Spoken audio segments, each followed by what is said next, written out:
Hello, everybody, and welcome to another Torch Snuffers. I am your host, Colin Connors. With me, as always, is my wonderful co-host slash Latina flavor, Alicia Garza. Hello. Also joining us tonight, the always beautiful Stephen Lehman. Thank you, Colin. And the man who I haven't seen in like 3 weeks, the beautiful Ben Millier. Hi, friends. And both of you, Ben and Stephen, you have to compete over who's the most beautiful. But before we get to that, before your beauty competition, we have so much to talk about. Oh my goodness, what a fantastic episode of Survivor. Stephen, come on. Right off the bat, we were saying this season was going to be bad this season because all they're doing is advertising the medevacs, blah, blah, blah. And it's just been fantastic. I'm thoroughly enjoying the season. And Stephen, you might be right that it might be better than Survivor Second Chance. We're not there yet. It's not even that. It's not even that, Colin. I was not the one who was down on this season like you were. I was like, this is going to be good. It's going to be character-driven. It's going to be better. I am just the voice of the people. I am the Vox Pop, and that's what the Vox Pops were saying, was that this season was probably going to be bad. We can go back and rewatch the Cambodian finale, because I know at least 2 people were saying that the season was going to be bad. But anyways, no more big picture. Let's talk small picture. Let's break down this episode. So the episode recap started off, and the wonderful Sydney got all the credit for the Nick blind side. Ben has some crazy stuff going on. I'm going to ask that he mutes his mic. Anyways, Sydney got all the credit. Alicia, what does that mean long-term for Sydney's game, that she got all of the credit for the Nick thing? And does that mean Sydney's place is slightly higher than Michelle's in terms of who could actually win, who has control? So it means 2 things. It means that should she make it to the end, she will command a little more respect with game moves. It also gives her a little bit more of a target because people will recognize that she was strategic and steered a group of unlikely girls coming together to make a big decision that impacted the game.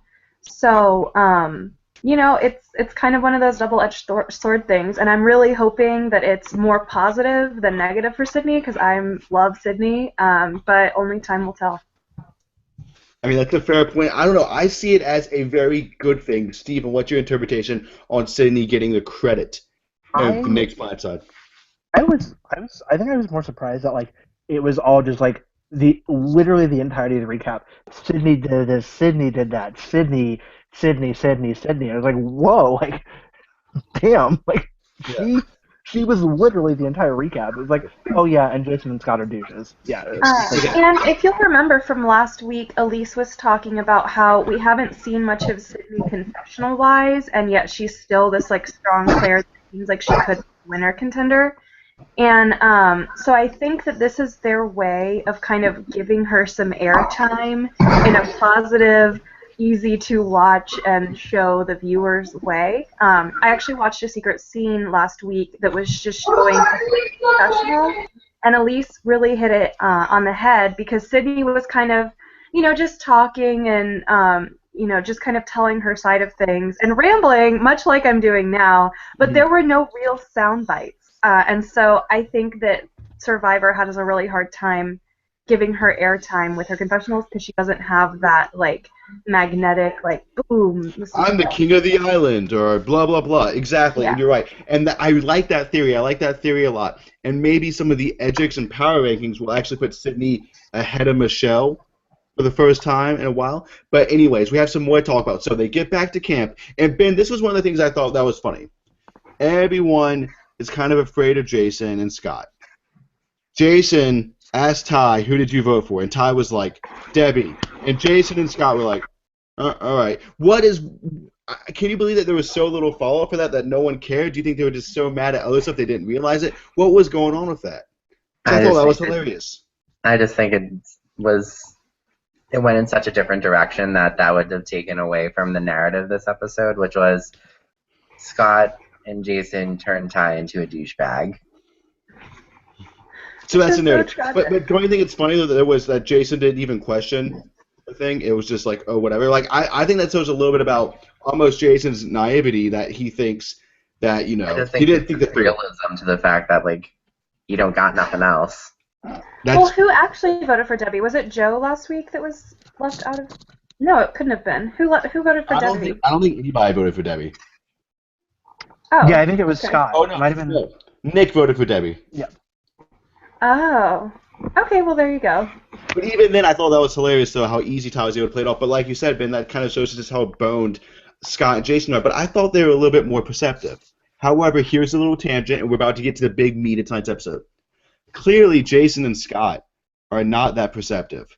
Because while I think psychological warfare may work in small doses when they know it's not you, that was absolutely appalling, and it was stupid, and it made no long-term sense for their games. So everyone's going to comment on it, and everyone's going to talk about it. Alicia, you're first. What is your take on why they thought the psychological warfare would work, and do you think psychological warfare could ever work in Survivor?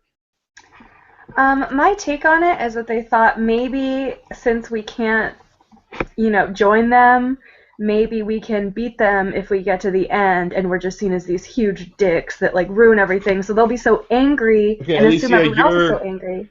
Alicia, your mic is just god awful. So I'm gonna go back to you, but Ben, I'm gonna hop to you real quick. Repeat. I pressed the repeat button. I did not catch it. I think you broke out. Anyways, what I was saying is, let's go ahead and let's talk. What was the impact of the sabotage, and why did Jason and Scott think that was a good idea? And could that ever really work long term? I mean, it worked a tiny bit with Russell, but that was at the beginning of the game. Go ahead. I just want to hear your thoughts on the matter. I think that it solidified that they're douchebags. I don't think it served any purpose in the game. I don't think it taught, Okay. Are you looking for a specific response from me? Well, no, I'm just saying, we all know they're douchebags, but to me that's the surface area, and I want to go into a little bit deeper. Do you think that could ever actually work in Survivor, doing stuff like that? I don't think to that degree. I just, it's say that, they're getting, personal gratification out of it, but it does nothing for them in terms of, the game. If anything, it's problematic for them because they need to be on top of their game, and if they want to change their game around to make anything happen past when they use the super idol and taking out they're not just taking out their resources, it's all of their resources. They're included in the people that have to sacrifice. And I guess that's what confuses me the most about it, but Steven, you're nodding your head no. So there's no scenario whatsoever in which you think that doing sabotaging, let's say even stealth sabotage when no one knows that's you, could actually work. Why? Never. Why could it never work? I think in the pre-merge it's stupid because you're giving your tribe a reason to have a consensus and vote you out. I think post-merge... No, I was going to say, but what if you don't even get caught? But it still makes... No, it still is stupid because you're just... It shows that you are that petty and that you're that unable to move past something to where you're just going to sabotage people. It means you don't have the social graces or the tact to say maybe these people need to be talked to in a certain way. Maybe I'm the problem. It shows that Scott and Jason have no self-awareness whatsoever. If they're going to go hide stuff and act like actual children, it makes me impressed by the way that they got on the show because they're clearly 4 or 5 years old. So the fact that they were to circumnavigate the age requirement. Let's not go that. I will say let's not go that far because. Jatia, did stuff like that, Brandon Hans. There's a history of it. And I don't think it necessarily shows that they are children. It shows that they act like children. And it is good TV, so I understand why production would put those people out there. But it is kind of silly, though, that they've lasted this long. But they're going to last a lot longer. Alicia, you wanted to comment on it? Okay, first of all, does my mic work better now? Yes, you're better now. Great. So I just wanted to say that this psychological warfare, I think it's kind of like the if you can't join them, beat them. And so maybe beat them down and also maybe beat them at the end if they get so angry at you that they assume that people assume everyone else is angry at them and won't vote for them at the end.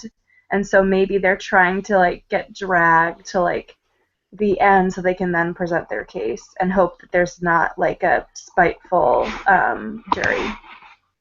I think that psychological warfare has its place because I think it will bring certain people together over being angry about what's going on, and I think it might tear others apart if they don't have the same, stance against the psychological warfare. So I can see it altering things a little bit, but I don't see it blowing up the whole game. I just see and I think subtly, and a great example of kind of subtle psychological warfare would be 2 seasons. The first one in Survivor Redemption Island, Rob had the Ometepe camp and the Zapatera camp separate, even when they had already merged on those beats. He's kept their shelters separate, and he had them eating food separately. Now, this was not sabotage, but it was a type of psychological warfare. It was creating an us versus them. And then in Survivor One World, I actually talked about this in my interview of Jonas, which you can see on our YouTube page.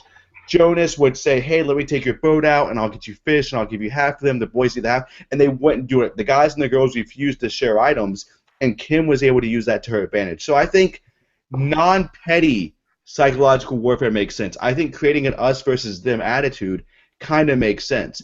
But to do something that hurts yourself and hurts your tribe, I don't know. To me, that's just a little bad news bears, and I don't see it ever kind of helping out.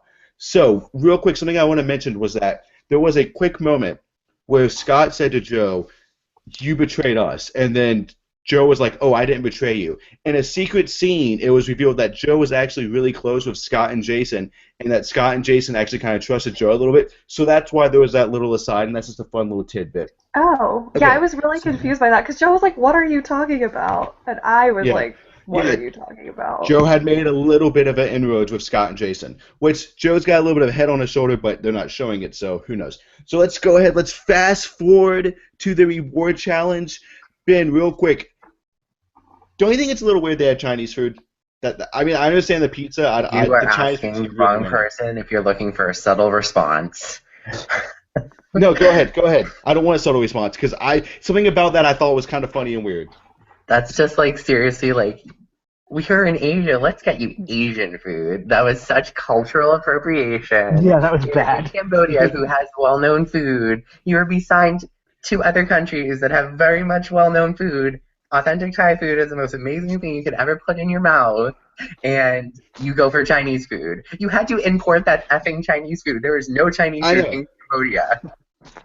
That was pretty. Maybe they're just saving that up for one of like the group rewards later, where they go to like the Thai village and have like the ethnic dance and like barbecue or whatever. Well, I'm hoping because that was kind of like what? Because I understand pizza and I understand like hamburgers and stuff. Because I'm like, well, it's delicious food and it's lots of calories, but they've never done a Chinese food delivery reward before, and they do it when they're in Cambodia. So I'm kind of like, really, guys? I mean, I'm not one that gets PC over stuff. I think production didn't think about it that way. I don't think it's a PC thing. I think it's just poor decision making on production's part. Yeah, it's just weird. It was just a weird little thing.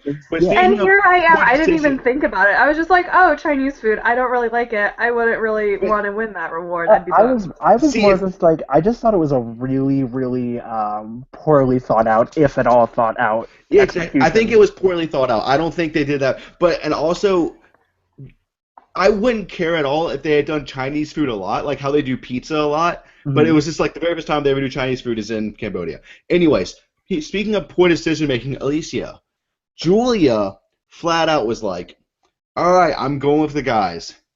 Good move or bad move, because no matter what happens, she's going to have that. She's going to be in the headlights from now on. She's seen as a flip-flopper. She's seen as John Kerry. Can she manipulate this game anymore, or was it a one-off thing? What's your take on it? I think time will tell. I think it's very helpful to have allies in as many corners of the game as you can, because it gives you options to propel yourself forward and do what is very best for you. But at the same time, I mean, you normally can't go back and forth too often, or then you'll be branded as flip-flopper. But as of right now, she isn't really a flip-flopper because she voted again with the girls that she voted with last episode. So, yeah, she might have talked a lot to the guys, include them in, but it didn't really have any bearing in the that's fair. Ben, go ahead. You want to chime in? This is where I do not like that we don't have full comprehensive access to seeing what happened in this game like we do a Big Brother game, because it is really easy to have painted that as taking one for the Alliance.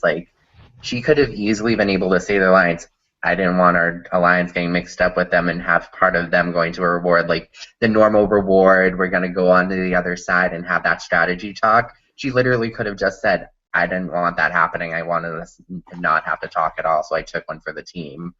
So I just wish that we could see more of her thought process to see, we got the editing side of, oh, now I have more options to me, but I don't know if that's her actual motivation. And exactly. really paint a 1 to 2 dimensional portrait of like what she was doing rather than the 3-dimensional portrait.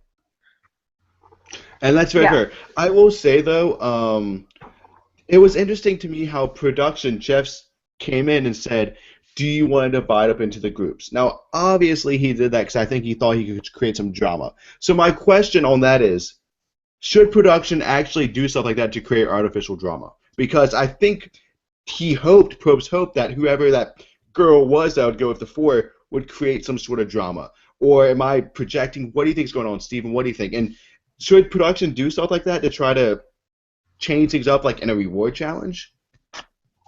I imagine more often than not, they have that option available.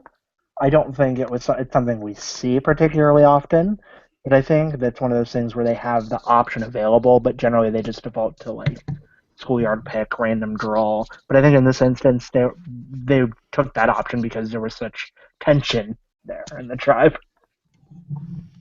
I mean honestly, it's not like they were going to draw rocks for spots in a thing. It was going to be a schoolyard pick'em. So I feel like it kind of was just saving everyone a little bit of time. They didn't have to draw for the 2 captains, and then they didn't have to like all set them up, and I don't know. Ben, you're like shaking your head like crazy. I thought it said random, like the team would be random, not schoolyard pick'em. Oh, I think he said we were going to do a pick'em. But right. Yeah, he did say schoolyard pick, just like it was just like in Marvin, Nicaragua, when they did the pick and then Dan set out for the Dan Jack Black chair. No, it was Gulliver's Travels. So see, hearing that now, I like much more like red flag on the field for Julia. Mm-hmm. So, Julia, they ate Chinese food. Okay, so I guess I want to talk about Ty real quick, because I was kind of surprised at how far, I mean, we all were that Ty was willing to take it so far, he was willing to put the water on the fire, and that he was even willing to be associated with those boys. Ben, do you think Ty was guilty by association and lumped in with those boys, or do you think Ty actively wants to be in that alliance with Scott and Jason? Or are you just going to tell me, well, we're going to find out next episode, Colin? I don't think I ever say we're going to find out next episode, Colin, so no, not that last one. I honestly do think that there's like wholehearted wanting to work with the 2 of them, because we saw it in the pre-merge with the Scott and Ty connection. I think that genuine connection is there. What I don't think is there is like him being able to handle, like being able to process through what's happening around him when his members of his alliance are going off and doing ridiculous things to the rest of those people that he actually still cares about, whereas the other 2 don't. And he's so stuck between I can't actually do anything, and like, what do I do? Like, do I stand strong with my alliance? That he becomes so conflicted that he takes on that negative personality. Yeah, and I mean, well, see, 'cause to me, it just didn't seem very Ty-like. But also, we've only been seeing a fictional edited version of him, so we don't know the full picture. Steven, I am going to jump to you, and guess what you're doing? You're doing the Aubrey report. And me and you are about to butt some heads, because I think, after tonight's episode, I'll make this bet with you. Aubrey will be voted out in the next 3 episodes. She will be gone. I will bet you 5 bottle caps. I don't think so. I'll bet you 5 bottle caps. Do you want to make that bet? Sure, 5 bottle caps. Okay, I don't think I just see that long-term story. Wow, high stakes here. Okay, but you have to give me these details on why. Because of course. So she was shown. I think she overplayed tonight. She overplayed. No, because go ahead. When you have an ally who's not willing to listen to logic, when you have an ally who's not willing to hear you out, they're really not an ally at all anymore, and they become a variable that you really can't deal with in a game. So I think Aubrey made the move that she thought was best for her game.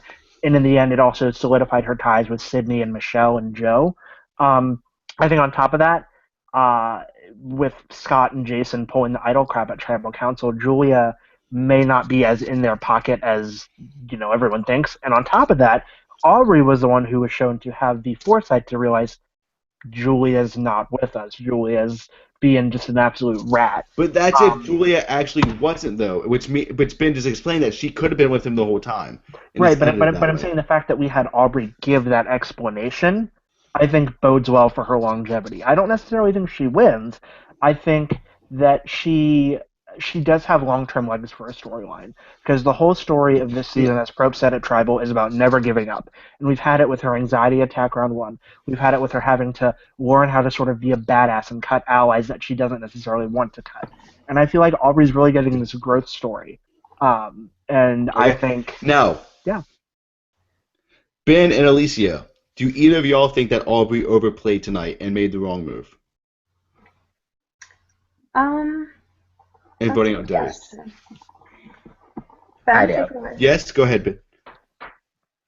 Is that like a question like knowing what the outcomes were, or like just the straight decision? Because A little bit of, well, because my thing is, since Aubrey can't see the full picture, I understand a little bit more how she would do it. But even not knowing about the Super Idol, I do think it was slightly too early to make a move against your own. But go ahead, Ben. What's your thoughts on yeah, this? I feel like not knowing the Super Idol was in play, like not having that piece of information, I think that it's a plausible move because there's someone that is defiantly like going against like what the majority of people in your alliance are saying that should be done. Like she's flat out putting her foot down, saying, "No, I'm not doing that. I'm personally deciding no, not what's best." And I don't think that's necessarily the best person to have along with you this far in the game. So I agree with them on that end. But with the super idol play, with like when you see that two idols are now in the possession of one person, your mind should go shit. So like they had the opportunity. They could have put 3 votes on Ty and 3 votes on Scott and had to use that thing on one of them and still had the tie vote. Like knowing the super idol was going to be in play before the vote, they should have been like, we got to go at one of them. Like, we need to make sure that that isn't a thing. And instead, they stuck with their chisel at their alliance, and now they are able to do that next round. I think. I don't even know the Well, numbers. actually, this is kind of one of my things that I find interesting is because Aubrey is perceptive. So Aubrey probably should have noticed that Joe was getting close with Jason and Scott and all this. And next round, there's 8 people. If Julia does happen to go with Scott, Ty, and Joe, And they just that's went game against over Joe. for that They one. went against what Joe wasn't going to do too. So like they've also Yeah, alienated him in this vote. exactly. Yeah. They got rid of Joe. There's a Yeah, new game to be played now. yeah.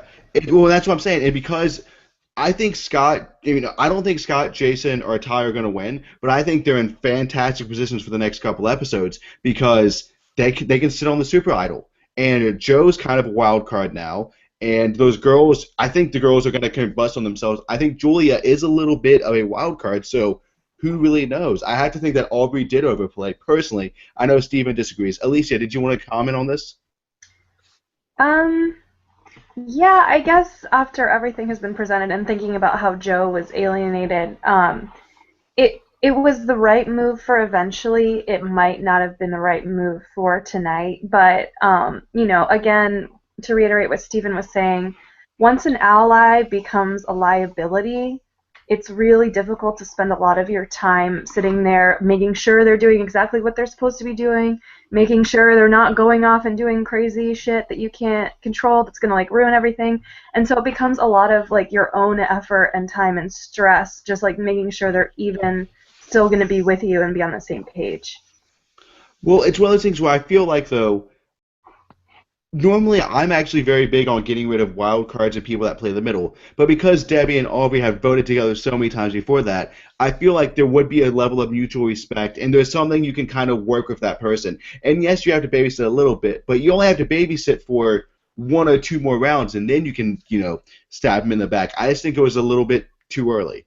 Yeah, And I think maybe it's I always just feel that problematic way when in you hindsight. when you start eating into your own instead of just focusing on the others, because that's every single time that's when the game blows up. That's when the game And changes. and it's almost as if Alicia in Survivor Chronicles 6, my alliance was in the majority, but then decided to turn on each other because we kept seeing each other as bigger threats. Sometimes the obvious answer, I think, is the one right in front of you, and it's to get rid of those Minority Alliance. And granted, Aubrey doesn't know about the Super Idol, but I do think that this is going to be a giant, just combustible mess. Okay, so let's talk about something. And Steven, I'm going to talk with you about this.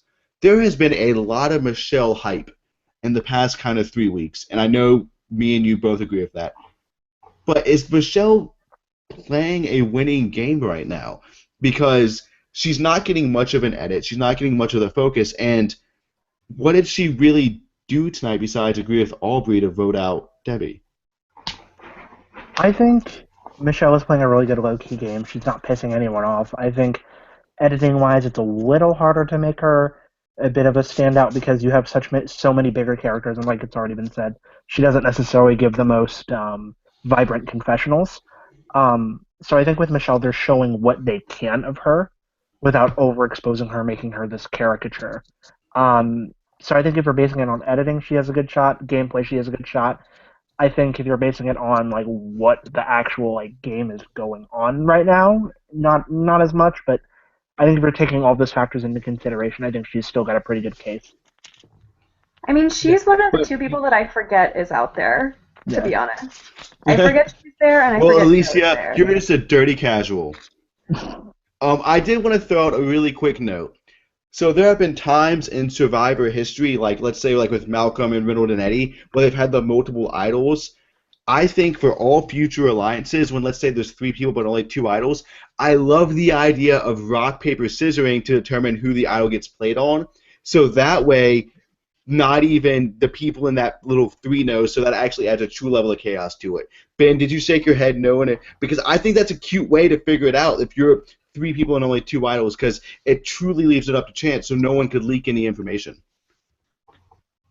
That was literally just like the douchebag cherry on the douchebag sundae with eating on using the biggest douchebaggery spoon that you could ever find. Okay, it was pretend that wasn't used by the douchebags. Take their characters out of it. I think this as a raw strategy though, having 3 people with 2 idols and using a random generator to determine who that second idol gets used on is a good strategy because it means no one can leak any information, despite the fact that someone. Alicia, go ahead. So that's actually a strategy that's used. I'm about to be really nerdy. That's used in the strategic card game like esports scene. When people like bring 3 different decks to tournaments to play them, a lot of the times they'll roll dice to decide which deck they're going to play. So rather than their opponent playing mind games on them to be like, oh, I think they like this one, so I'm going to play this one because I think it works well against that one, it leaves it totally up to chance so they have a better shot at like winning or coming up with a more favorable matchup. So it is indeed it is indeed a viable thing. It's a thing. And remember, in Survivor Chronicles 6, that's how I wanted to pick off your alliance by dice roll, so none of us could leak it. But anyways, I'm not bitter about that. Okay, so with all of that being said, so much has been analyzed and discussed. What is going to happen next week? Steven, talk 20 seconds. What do you think is going to happen next week? I think Julia wisens up, and I think Aubrey is able to put her mist on Ty. I don't think necessarily that they go, because obviously I think Ty may... I don't know. I don't want to predict because I don't want to be wrong, and I don't want my favorites to go because of my horrible predicting. Okay, I will say this. I've been throwing out predictions like, hey, Alicia, remember last week when I said the girls' alliance would implode and they would vote out one of their own? And you were like, that's not going to happen. Well, guess what? I'm right. See, Stephen, what you do is you make predictions, and then if you're wrong, you ignore the fact that you were wrong. Anyways, Ben, 20 seconds. What's happening next week?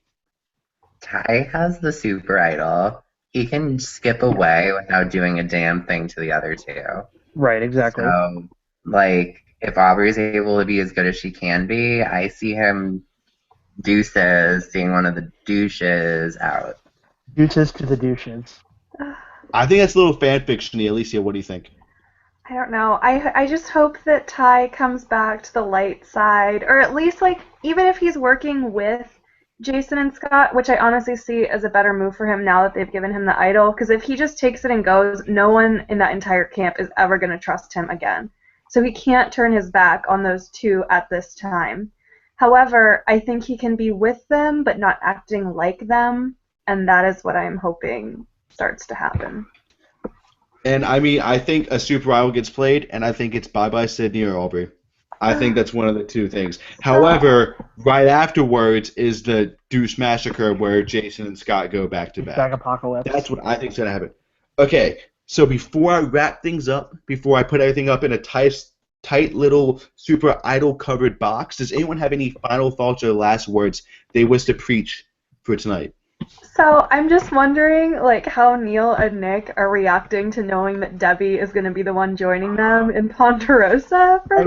I would be so excited. Like, the idea of getting to drink and party with the Debbie Warner, like, God, like, oh God. Steven would be Well, in literal Steven's nerded out. And real quick, we didn't even talk about it. Debbie was a great character, and we're all sad she's gone, right, Ben?